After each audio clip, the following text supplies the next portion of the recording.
What? Is that Brian? Brian, stop it. Oh, wow. I'm working on it. Yeah, I'm working on it. Getting better. Professor Sean O'Connor is here. That's why we did that. He's assistant professor of digital media at Cedarville University. Welcome back, my friend.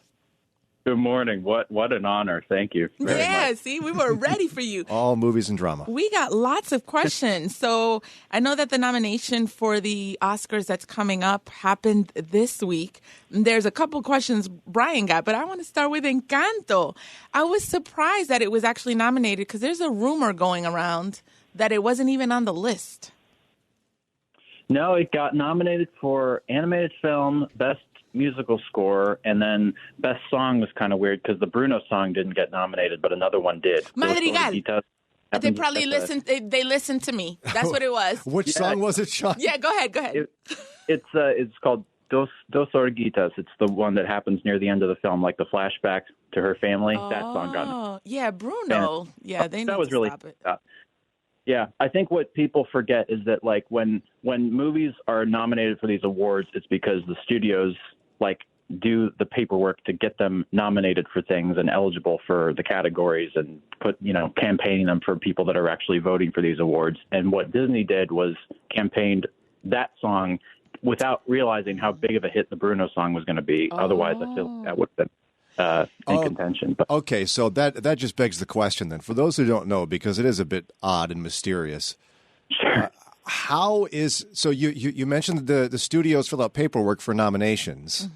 Mm-hmm. Who decides who's actually nominated, and then how do you win an Oscar? Sure. So the people voting are members of the Academy of Motion Picture Arts and Sciences. They're people in the industry, working in the industry.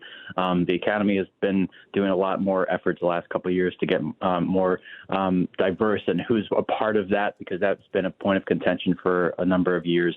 And so, unfortunately, the way it usually works is the movies that get nominated are not nominated because they're like, the most popular movies necessarily. They're because they're the movies that got campaigned and put in front of voters the most. So if you look at like the Best Picture nominees this year, most of them lost money instead of made money. Like Spider-Man and Shang-Chi, all they got were like nominations for visual effects, and that's about it because they just didn't campaign to those voters. And I think that's okay. Before we move on with Encanto, what does it mean that the Bruno song beat the Frozen song? What's that about?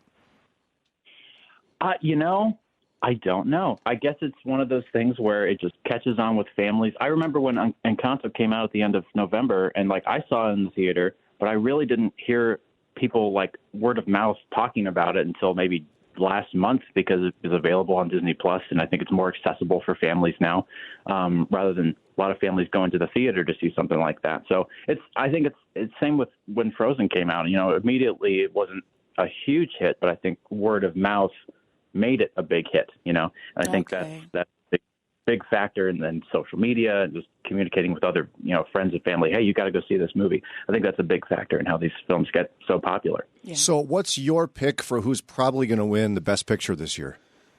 Oh man, I was talking to my wife about this last night. I've gone back and forth on so many of these picks because there are 10 nominations for Best Picture, and the movie that has the most nominations overall and looks like the one that's going to win is a movie on Netflix called The Power of the Dog. Have you heard of this?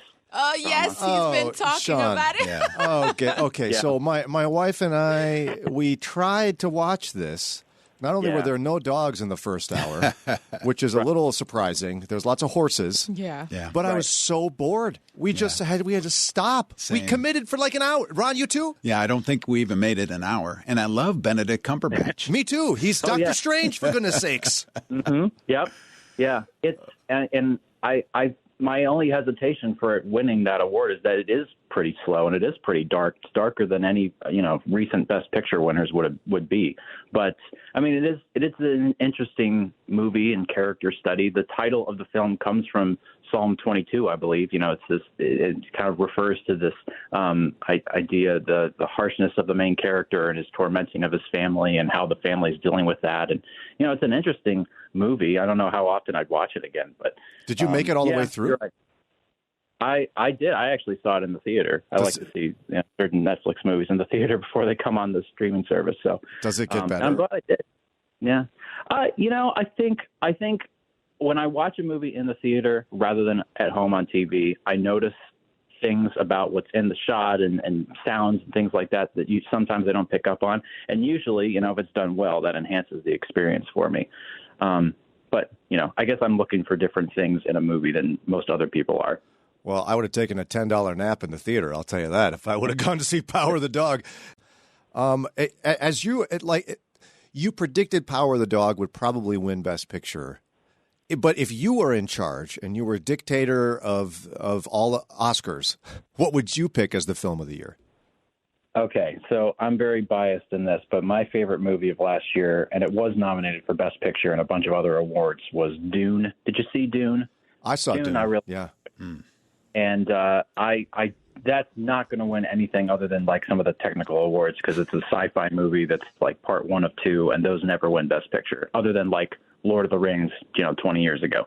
So if it were me, I would say Dune's the best film of the year. But second pick would be a movie called Belfast. Did you see Belfast? I did not see Belfast. Tell us about that.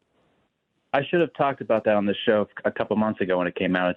It's a movie coming-of-age story basically about this family in Northern Ireland in the late 60s during this conflict you see between Protestants and Catholics, and this family wrestling with, do we stay here or do we move away? And it's a very entertaining movie. It comes to us from Kenneth Branagh, who's a actor, Shakespearean actor. He was in the Harry Potter movies, he directs films also. And I really enjoyed that. I think that would be my pick to win Best Picture, if it wasn't Dune. It's more of an accessible movie and more of an entertaining movie, I think.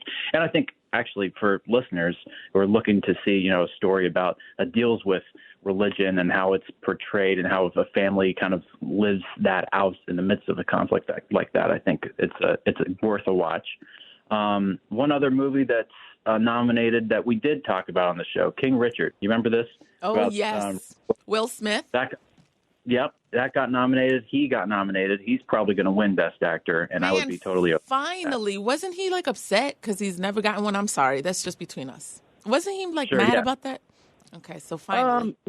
He hasn't been nominated for 15 years. I think his last nomination was The Pursuit of Happiness, a long time ago. So he's been working hard to try to find the right role. That's good. I'm glad. Getting an award like that, most actors, go that route. So because he's been in some terrible movies in the last 15 years. That's why he hasn't won. Yeah. He's been slipping, but I really enjoyed King Richard. That's another movie that I think listeners would really enjoy, and an opportunity to talk about family and faith and how those intersect. So let's back up for a minute to Dune again, because I've heard a lot of Christian nerds talking about how much they love Dune. Now, I did not read the book in advance because, if I understand, it's an older sci-fi book originally, right? It is. It came out several decades ago, I think, and it's a very dense book. I wanted to read it before seeing the movie, but I just didn't have time. But I would say I compare Dune to something like Lord of the Rings in terms of its epic scale and the technicals behind it, but also it's basically a story about power and how characters are wrestling with power, giving up power, or taking control of power, and I think it makes for a compelling story, and I'm looking forward to the sequel that we're going to get in a couple of years. But I really enjoyed part 1. Because, I think for a lot of people in that particular story, you have to enter another world to the depth at which some people just can't commit. I mean, because you have so many things that you don't even quite understand as you're watching it. How do you recommend people even get through that?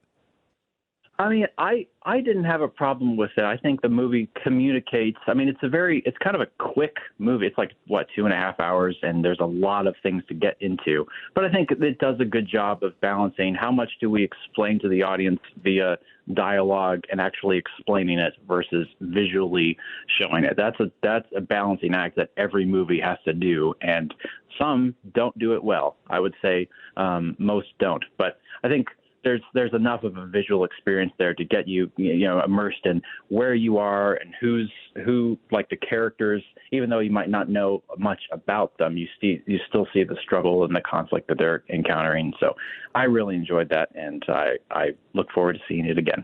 Well, and that's that fascinating aspect, I think, of the arts that some believers who are critical of movies miss. Mm-hmm. It's that there is something to say about visual art and film. I mean, how do we evaluate as Christians the quality of a film when for some people it's only a good movie if it doesn't swear and talks about Jesus? Sure. I think we have to be really on our guard about evaluating, what is the visual storytelling like in a film? What are those visuals and the action in a story and the choices of the character, not just what they're saying, but what they're doing? What do those choices mean? Are they in alignment with Scripture? And if not, what does Scripture actually say? And therefore, how do we live our lives? I think, it's a process. And I would also say that it's very easy. In my class at Cedarville a few weeks ago, we were talking about this very thing, is that it's really easy to, a lot of people will just say, avoid movies, avoid TV shows because it's all bad or it's all, it's not beneficial. And I would counter that. I do think it can be beneficial, but the moment where we start phrasing the art or spending more time in the art rather than in the word, that's when it becomes idolatry, and that's when a change has to be made, Yeah. So it's, especially for those of us, studying media, working in media, that is a hard thing to do, and I need to, continue to get better at that for, basically the rest of my life. Yeah, because, I think one of the more compelling things in any culture, in any society, has always been great stories. Yeah. And we can't discount the power of our ability as believers to be great artists and tell great stories. Right. I mean, you just read the Bible and see how, not just the narrative behind it, but how God and his people use story to communicate things. Jesus tells parables. I even think of when Nathan the prophet goes to David, after he's been with Bathsheba and tells him the story and then says, "You are the man." I think that's a great example of, okay, here's a story that's sort of, it's fictional, but it's getting to a truth that brings somebody back to the Lord. It's important that we consider how our own stories do that. Final question. Why in the world are people not honoring comedies at the Academy Awards? Oh, man. I think the Oscars they're much, because I think they're a more prestigious award ceremony, the more serious films are the ones that usually get honored. If a comedy wins, Best Picture, it's because it's so, groundbreaking, or, it's a mixture of comedy and drama. But usually it's the more serious movies that tend to win, other than like say Green Book a few years ago. I mean, that was pretty much a comedy, but it had still some more serious subject matter that was relevant, I think, to society. And, I guess I'm okay with there not being a category because, I mean, you have, as you were saying earlier, Golden Globes and People's Choice Awards that do have categories where you can specifically honor those things. And, a lot of times the movies that win Oscars or even get nominated for Oscars aren't even my favorite movies anyway. I mean, there are still movies that I really enjoyed last year that aren't nominated for basically anything, but I still enjoy them and I'll still watch them. Alrighty, always love talking to Professor Sean O'Connor, Assistant Professor of Digital Media at Cedarville University. For more information, go to cedarville.edu. That's cedarville.edu. Thanks again, Professor. Appreciate having you. Thank you for having me.